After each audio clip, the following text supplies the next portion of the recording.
You would have told me, hey, we're going to be at the Latin Grammys. And just in 4 years, I would have been like, you're crazy. If you ask somebody when you start in 2020, 4 years, or 2021, 2022, they'll be like, bro, you're wasting your time. Everybody wants to be at the Latin Grammys, but we have a company to run. If I was doing that, I'd do a better job. Why aren't you doing it then? If your team doesn't believe in what you're doing, it's really bad dealing with an employee with a shitty attitude. Taking action is the #1 skill required to do anything in life.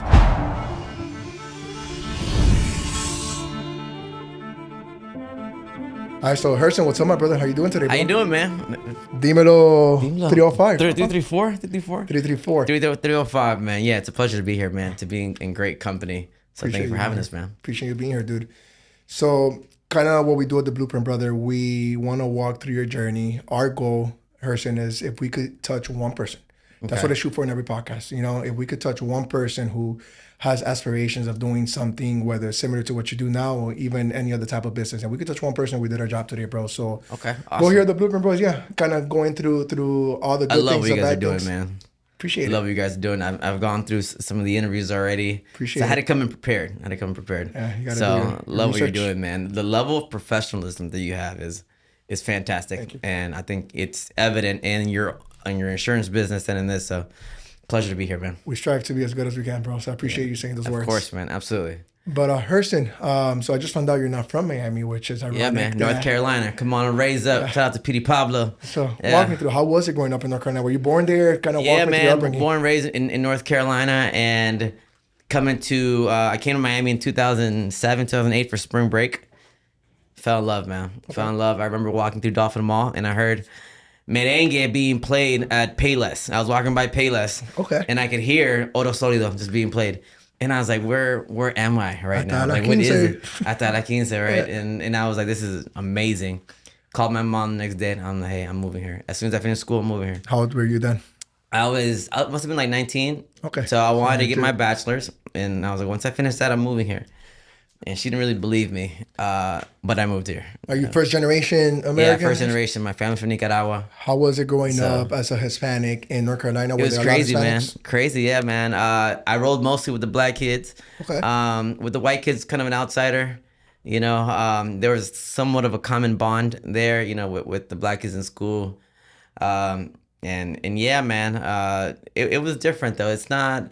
I think sometimes living in Miami as Hispanics, we take for granted the little things that we have here. The fact that I can go get a cortadito real quick if I want to. The fact that someone is playing merengue and no one's being judged for it. Yeah. Right over there, you play merengue, it's like, what is happening? Yeah.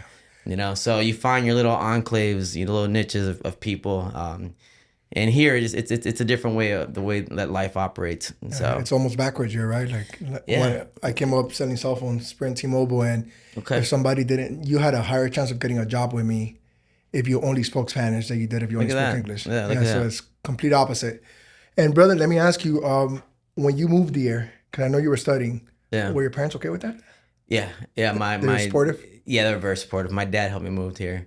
The philosophy was if my parents left their country and were able to do something with their lives, I could move cities and do something. That was the idea. It was very tough. I can only imagine. I was here by myself. I lived in Liberty City when I didn't realize that Miami had like different pockets, like different cities within the county. I didn't understand that. And I lived in Liberty City for 3 weeks. I hated it. It was terrible. You lasted 3 weeks? I lasted 3 weeks. I lived in an efficiency. I didn't know what an efficiency was. They don't have that in North Carolina? They don't have that in North Carolina. And I found it through Craigslist back then, right? And the family was I remember that they were very dirty. And I paid $350 for an apartment in North Carolina, walk-in closet, had a little bar, $350 a month. And then I moved to an efficiency that was one room, and I paid $500 a month. And I could barely afford that. Yeah. So that was crazy, bro. Yeah. Tough times. Had you finished school already when you did that? You got your bachelor's? I had my bachelor's. To get in-state tuition, you have to live in Florida for at least 1 year. Yeah. So I just spent my time working. I partied my ass off for 3 years. And then I was like, I need to get back to school. School was always the goal. Yeah. So did my master's, applied for a PhD program, finished my PhD, and everything was cool. So what's your title today? Dr. Herson Sánchez. Make sure I address you correctly here, sir. Pleasure to meet you. Doc. But one of the cool things is that when people think of a PhD or a doctor, they have like a certain, image in their head. So one of the cool things is to be able to kind of play with that, use it to your advantage. Of course. Yeah, it's a great title to put behind your name. Yeah, so man. You're right And it helps with the company. It helps with a lot of things. Yeah. All right. So you moved here. You're probably, 22, 23 at the time? Yeah, 22, 23. Right about. What type of work did you do? Because Dímelo 305 came down after, right? It came down after, bro. Yeah. We just turned 4 as a company. Okay, yeah, so I was working at T-Mobile. Oh, so yeah, right here at Dolphin. What year? 2012, 2013. That's before. So I was a Sprint at that time. Okay, yeah. And I worked for about a year. I met my wife at T-Mobile. Really? Yeah, look at man, T-Mobile making connections, man. Yeah, okay. Playing dating app matchmakers. That's wild, man. But yeah, T-Mobile, it's its own vibe. It's a great party job, I'll tell you that much. It is, because you can party at night with your coworkers in the morning, and then Dolphin doesn't open until 11. At least back then it did. I don't know what time.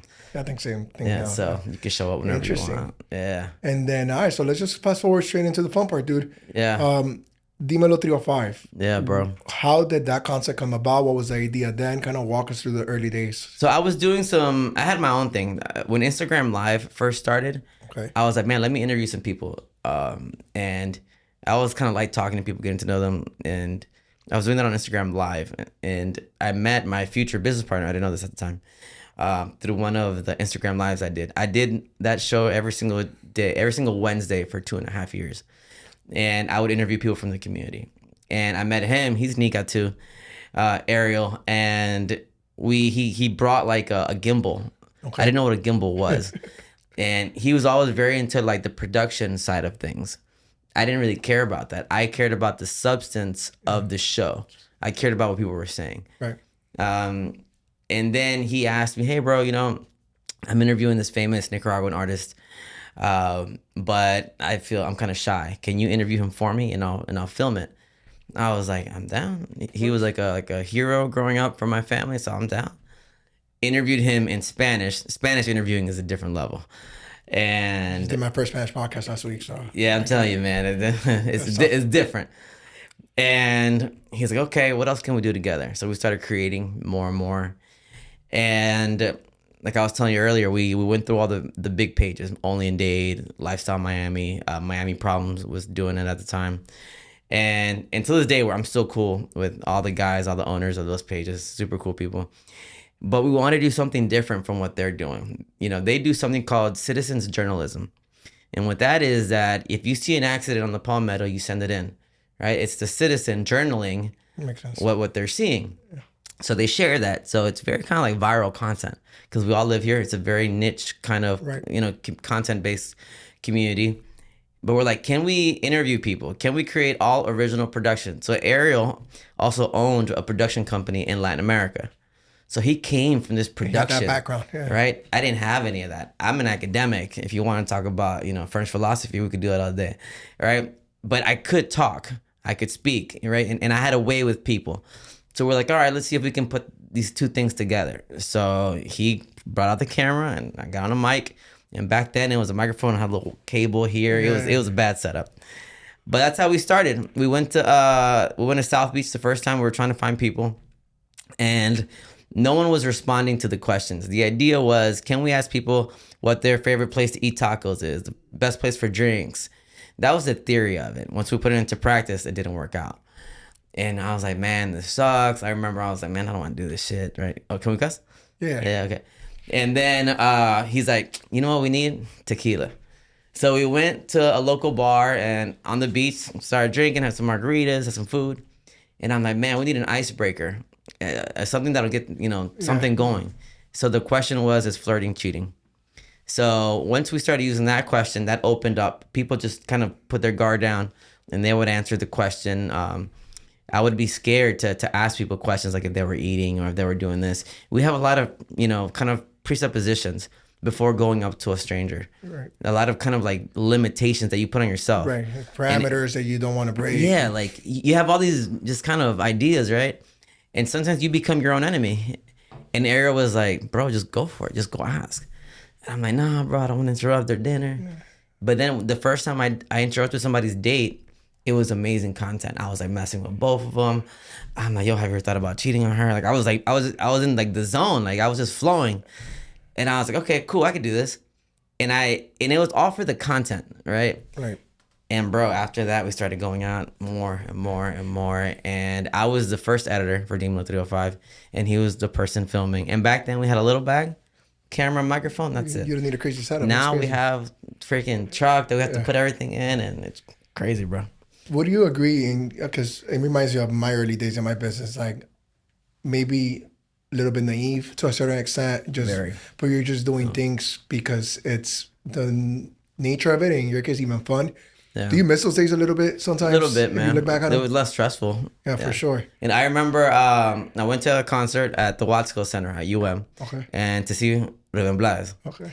And I was so you really are a fan, huh? Bro, I'm a fan. I'm a fan of Ruben Blas. Plastico is my first song. Okay. And I saw him, and I was like, I had like cheap tickets, right? But I was excited to see him. And I'm like, man, one day I want to be on stage, like with people. Like I want to be here. I don't want to sit here. Like, I want to be like, around. Like I want to be like filming it, or I don't know how I'm gonna get up there, but I'm gonna get up there. Fast forward, Los Adolescentes. I'm a big salsa fan. Yeah. Victor Manuel. They've done all these concerts there, and now they call me. Hey, bro. Anyway, you can come through.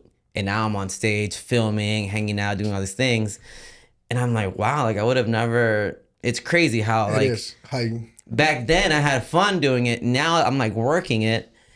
And to a certain degree, I do miss the old days. But in the old days, there wasn't money either. Right. We lost a lot of money in investing in all the cameras. You know how expensive cameras are, right? I don't have to tell you. I remember the first time we decided, we should get like gear for us, right? Everyone on my team has to wear Dímelo 305 gear when we're out and about. Like you're gonna know you're with Dímelo 305, of course, yeah. Right. So I remember the first time I had to pay for polos. I was like, shit, this is like. Those are the things that what I compare a business to when you go from like W-2 to having like a business. I compare it to like when you live at your mom's and then you move out. Yeah. Then now you're paying for toilet paper and toothpaste, things that you like don't really think about, but they cost money. Yeah. It's almost the same ideology. I like that. It's almost the same. I'm not a philosopher, but I'm good with that. I'm really you're good. You're really good with analogies. You're good. And so I do want to hit pause for a second because you said some really good things that I want to unpack before we go into all the challenges, because I do want to talk about those that you had.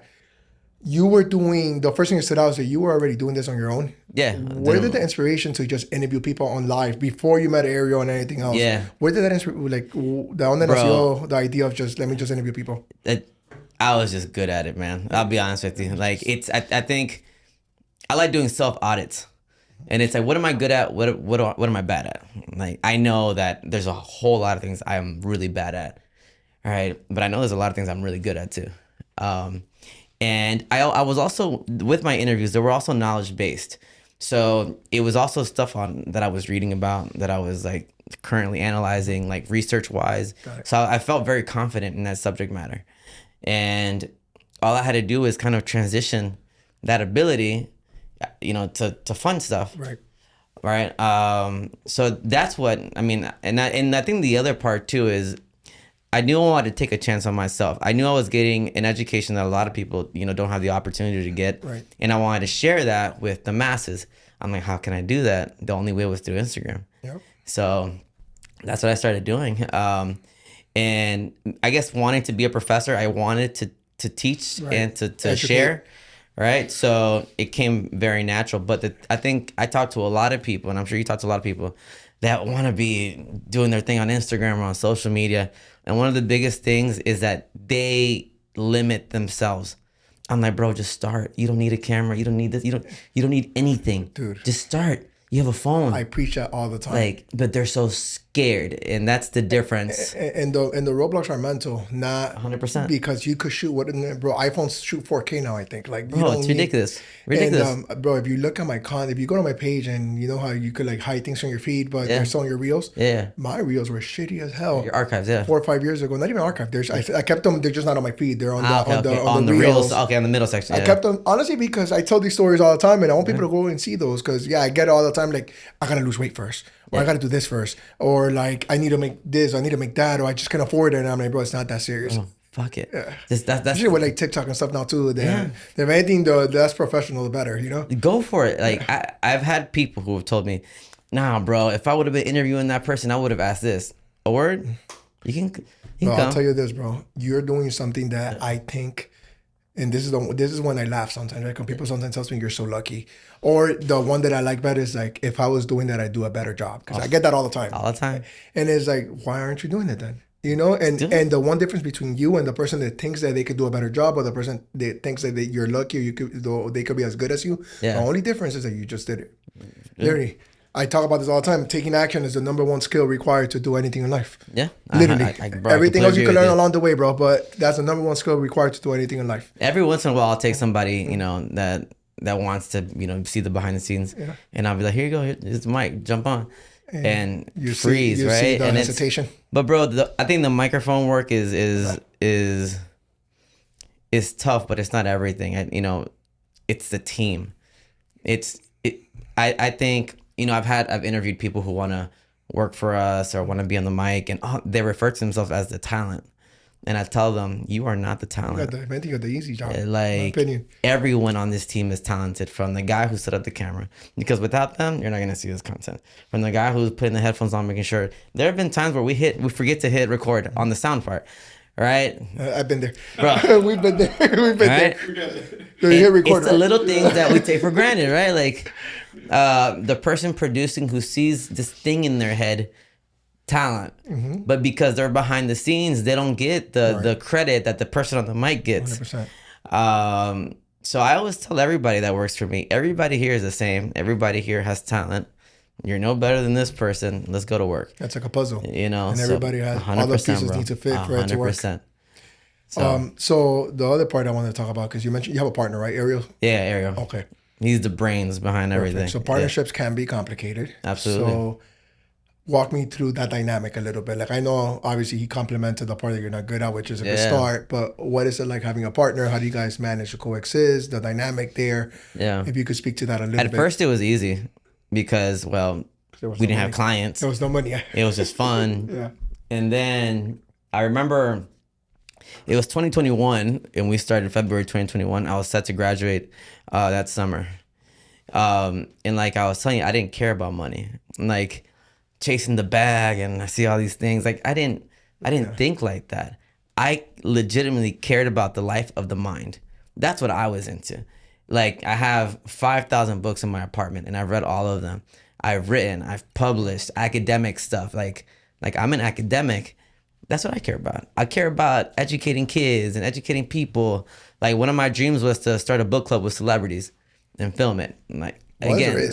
So it'll probably happen at some point, right? Yeah, but academia and Ariel was like, money. Like, we gotta make money somehow. Gotta pay bills. And I remember as school was finishing up, I had to make a decision. I had a really fancy job offer to work for Amazon, doing qualitative research in California. And my parents were excited. It's a great gig, And I was like, Ariel, what's it like owning a business? He's like, bro, there's roller coasters, ups and downs, And I was like, fuck it, let's do this thing, right? And I remember I started, you can really test people when you're up against the wall. And I remember we started hiring people. And there was one time, or there's been a few times, right? Especially at the beginning, like, oh shit, this person has to get paid. Yeah. And now they depend on you too, yeah. So people ask me, how come you don't have kids? I'm like, I have a bunch of kids that I provide for. And until you're up against the wall, there were times where I would put up my rent money so I could cover payroll. The employee, no offense to employees anywhere, but they don't care where the money comes from. Yeah, you just gotta get what they care about is getting paid. Yeah. And I was like, oh, this is like the roller coaster that Ariel was talking about. Okay. So I'm putting up my rent money, not knowing how I'm gonna pay my rent, but I know I'll have to figure it out somehow. And I saw Ariel would always be calm and cool. I'm like, bro, how are you so calm right now? He's like, bro, I've been through this before. That's how it works. Yeah. That's how it works. And what employees don't see, they see like the stuff they see on Instagram, right. Or they see with the nice watch, or they see, oh, they got the Travis Scotts, yeah. All right, whatever. But they don't see everything else that goes into it, 100%. Right? So they just see a piece of the story. Yeah. So Ariel has shown me time and time again how to be mature. He's had a lot of patience with me growing as a business owner into my own kind of style. Like I said, he does a lot of behind the scenes that no one sees. I compare it almost to like a custodian. A custodian, they clean everything, right? And I've seen people be really mean to custodians and not appreciate their hard work. And then as soon as the custodian doesn't come in that day, everybody misses him. Everybody misses him. So I'm like, wow, man, like I can, and I think being a custodian is such an honorable position. Like I've been with my mom to clean offices and stuff growing up, so I get it. And I think Ariel does a lot of the dirty work that people don't appreciate, right? And he's a wonderful human being, and I think that's what like he's very intuitive when it comes to business stuff because he's done it for so long. So now he brought me into the game, and I think because of you were talking about being impulsive earlier, Right. like I have kind of that, right, that let's turn it up a notch kind of thing in there. So, and I think both are so important, man. And 100%. So he's I'm just lucky to have him. Awesome. Yeah. You want to hear the crazy part, Herson? I've interviewed people in insurance, in the healthcare space, roofers, personal trainers, mindset coaches, and the one common denominator is what you just discussed, which is the grind and the mental roller coaster of owning a business. Yeah. Yeah. I mean, I've told the story plenty of times, but for the longest, my payroll would be $2,000 a week. And when it was Thursday that I needed to pay payroll, I probably had $2,300 on that account the first couple of years, you know, and even to the point that at times I would question, like, maybe I should just sell insurance because I made enough money selling on my own where like I could make multiple six figures and live good. And it's like, nah, I'm chasing something bigger. And that is the part, you know, I just got back from a Dubai trip and it's been like 2 weeks. You know how people say Happy New Year for like the first 3 weeks? People are still asking me how my trip was. And I'm like, bro, it wasn't that serious. But, oh, you're so lucky and it looks so good. And you, oh my God, you won on Emirates first class. What was that like? Yeah. And I'm like, girl, you have no idea the shit I've gone through to be able to even have the credit card points to pay for that trip. Let me ask you this. Let me get your opinion on this. You saw that Nicky Jam video that went viral? Which one? He gave his girl a Ferrari? Yes. How do you feel about that? I think he earned it. Yeah? Yeah, I'm not against it. Her. Oh, her? Yeah, because I saw a lot of girls resharing that. Like, hey, where's my guy that's going to give me my Ferrari? The problem. So, okay. I get the question. I get the question now.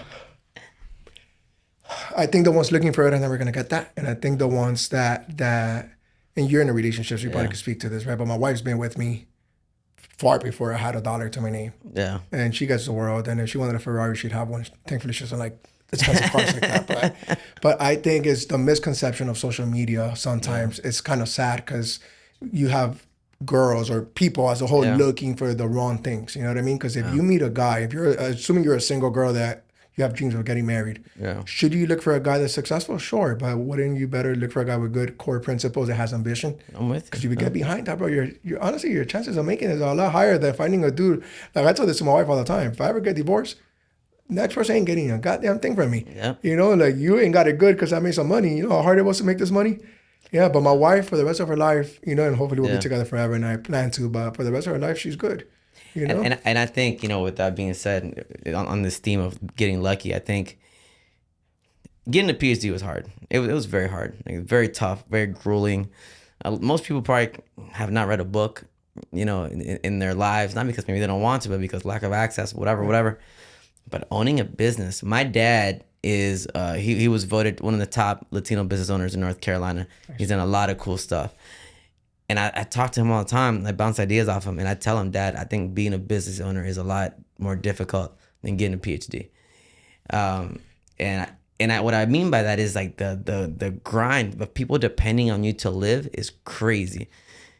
I agree. That's insane. I agree. And I think the real reason why, I mean, I went to college for like 2 semesters because my mom made me. Hispanic household. You gotta go to school. No, to this day, she's still like, I want you to graduate. Of course, yeah.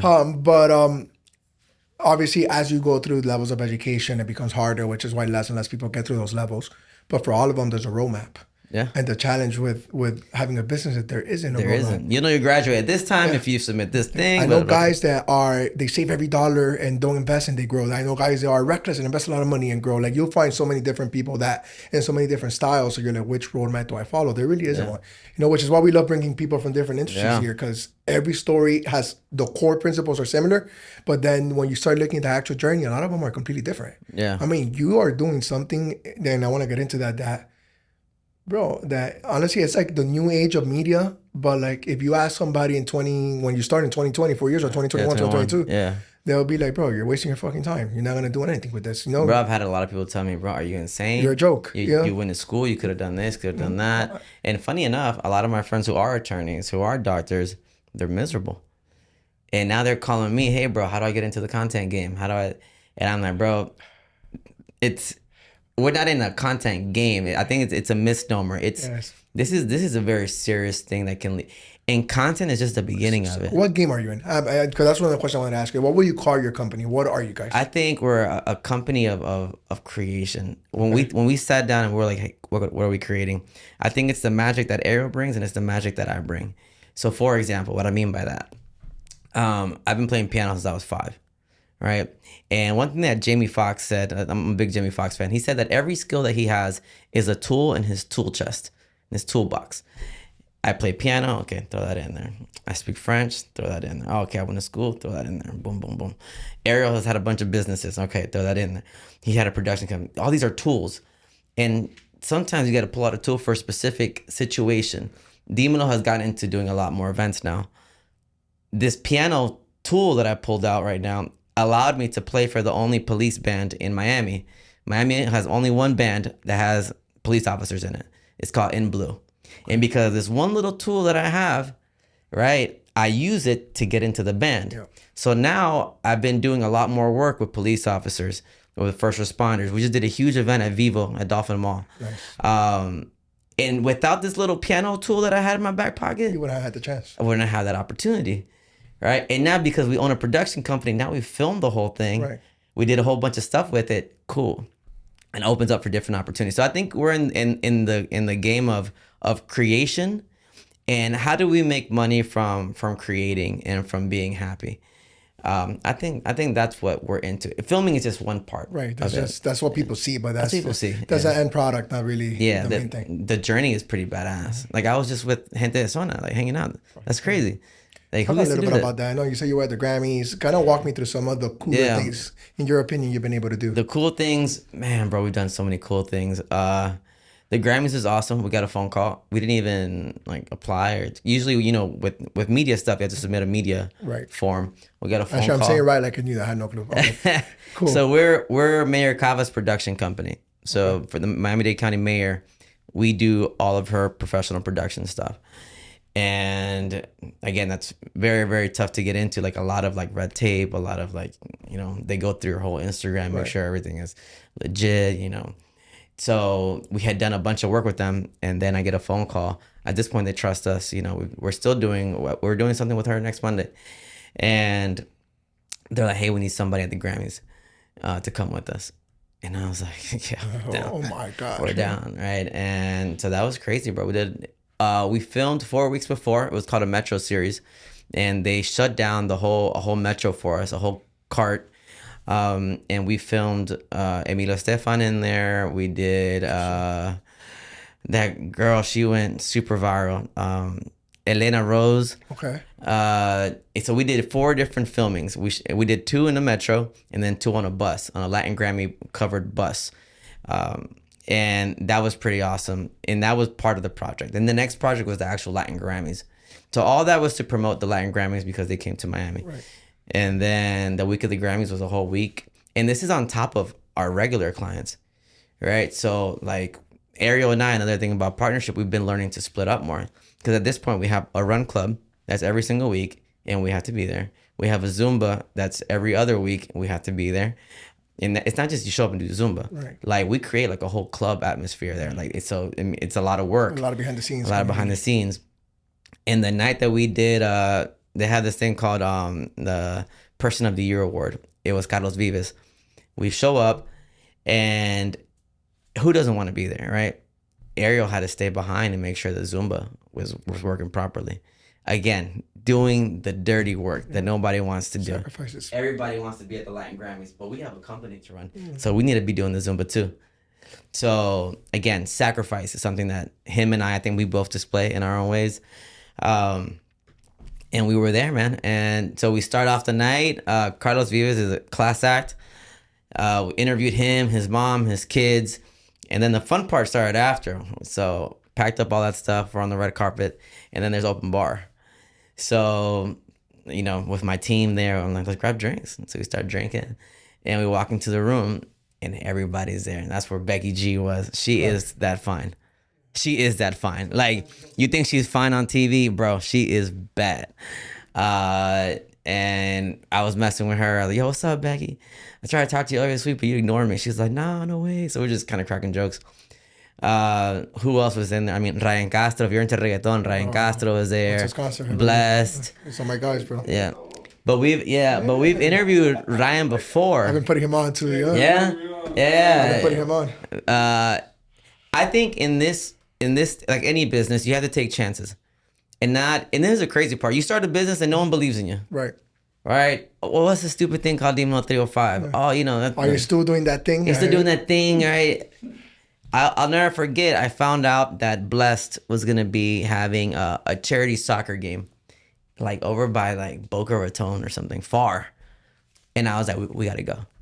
I didn't see where to submit the media release thing. Just pulled up, and the team. There was 3 or 4 of us that night. They're like, bro, how are we gonna get in? I was like, with confidence. That's how we're gonna get in. I'm like, follow me. Good strategy. Follow me. Pull out the camera. Pull out this. Pull out that. Okay. And they're like, who you here with? Dímelo 305. The good thing about a name like Dímelo 305 is that you feel like you've heard it before. Yeah, so you're like... Even if nobody knows you. It makes sense. It makes them like, oh, okay. Yeah, I know Dímelo for... No, they didn't. We had like 30,000 followers. No one even knew us. All right. We go through. Cool. Let's get it. Ronaldinho ended up being there. We interviewed him that night. Blessed interviewed him. Interviewed Ryan Castro. Interviewed... West Cole, who was one of the biggest streamers, right? Bro, a bunch of people were there that night. Colombia's like my second home, bro. So you're speaking my language, right? So, but it's taking chances on your. Now at this point, we're very fortunate. Now we get phone calls. Yeah. Hey, bro, Factoría de Azúcar is opening up right here at Dolphin Mall. Who is there? Alex Sensation, West Cole, the owner of all the Suki Sakis, yeah. Was there. Kiko el Crazy was there. Interesting. Ovi. So on the drums. So all these people are there, but that didn't happen by accident. It happened because you keep on showing up every day. We do a lot of stuff for free in the community, but that has also helped. That catapulted us. And now on Friday, we just had a Dímelo 305 event. It was an intimate gathering of people that have been part of the Dímelo 305 story. About 50 people came out. Cool little bar in Brickell. And we got 2 proclamations, one from the Broward County and one from Miami-Dade County. Nice. We've had a couple proclamations already, but these were cool.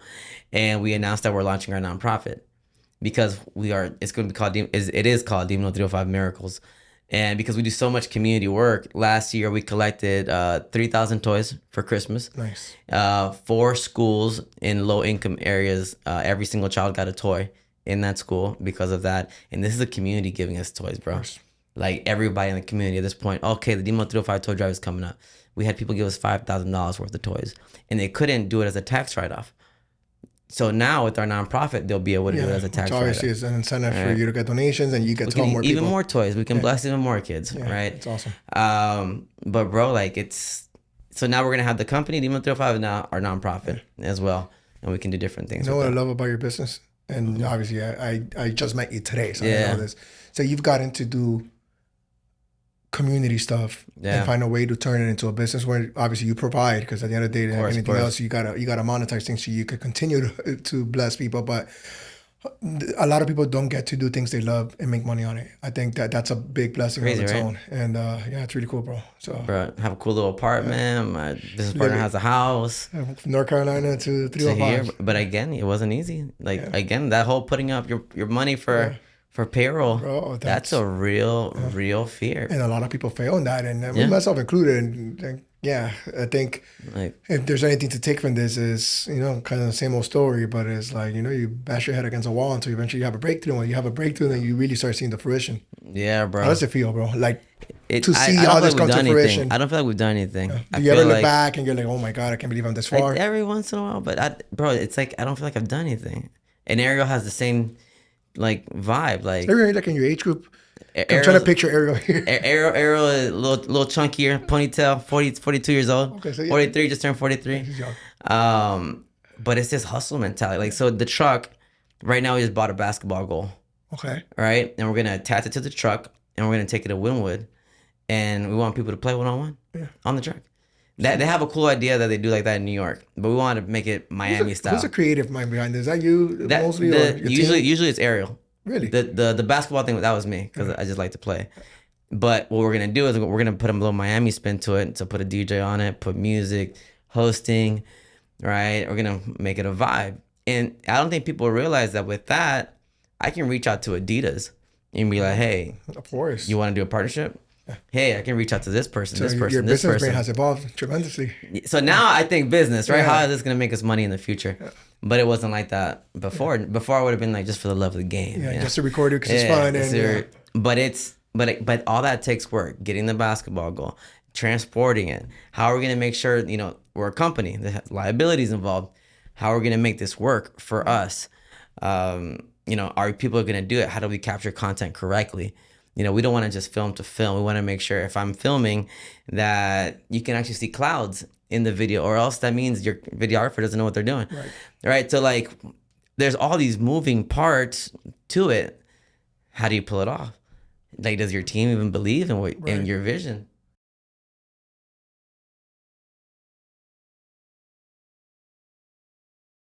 That's the worst. And it'll reflect in the final product for sure. And they're reflecting your brand, the brand that you worked hard to create. That's the worst thing ever, man. And again, I think with different things that we've done, whether it's the Grammys or the concerts that were, Bebecito just did his concert at FIU. I saw that. 20,000 people. For sure, yeah. We were there, and we filmed. We put our interviews on the jumbotron, so everyone, the whole stadium could see it.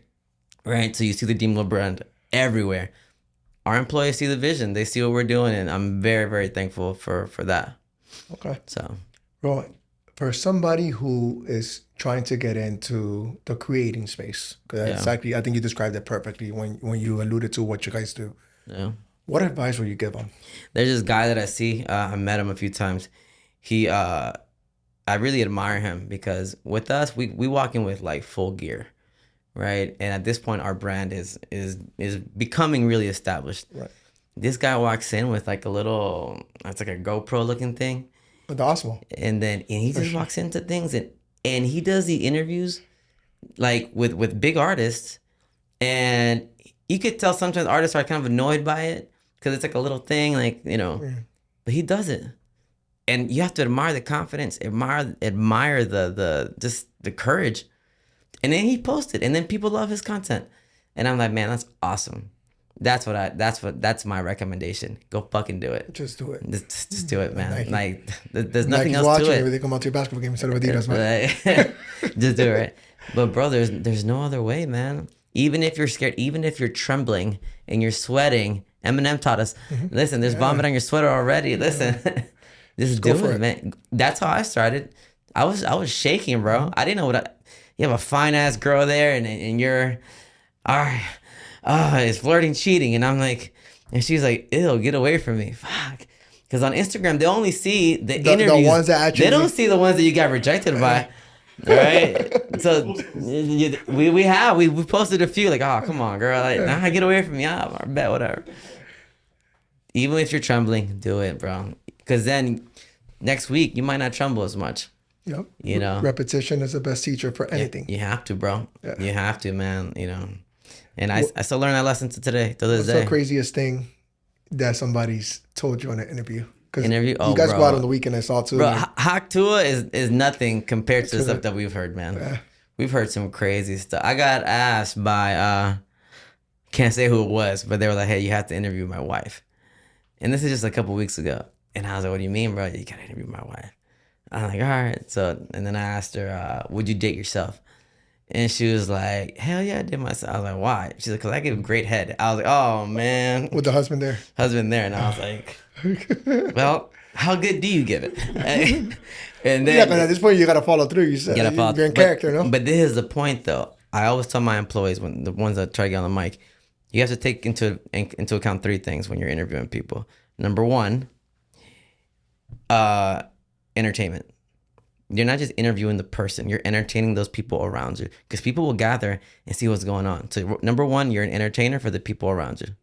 Number two, you're entertaining that person that's right there. So you got to make I sure wanna they work have a with. good time, right?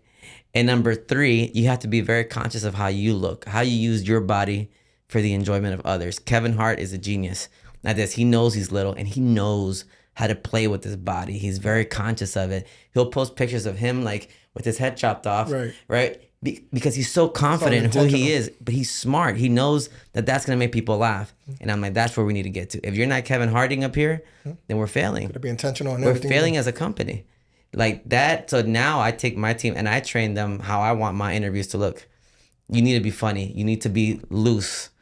Like it's like a button you got to press. And then it's different interviewing the streets. But if you can make it out there, we can do it anywhere. It becomes a lot easier. Yeah. Brother, so to wrap up, I ask the same question to everybody that comes Let's do it.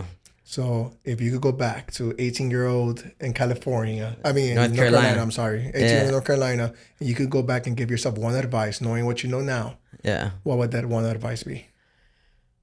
Oof. That was a good one. Believe in yourself, man. Believe in yourself. I think I do believe in myself. But there's like you said it perfectly. You said when you have a kid, you realize there's another level. I think there's levels to believing in yourself. I've always been pretty confident, man. But I think really believing that you can conquer the world is important, man. Because you would have told me, hey, we're gonna be at the Latin Grammys in just in 4 years, right? I would have been like, you're crazy. And now we interviewed the vice president of the Latin Grammys a couple weeks ago. Crazy. And she gave us a personal invite to go back to the Latin Grammys, which will be in Vegas this year. So it's like, again, just believe in yourself. Like you have to, man. Because if you don't, who will? Yeah, exactly. Starts with you, bro. Starts with you. Beautifully answered, man. Thank you, brother. Appreciate you coming on, course, dude. man. You have a beautiful story. I'm so happy we got to man. share a little bit of Thank it. you, bro. Of course. And look forward to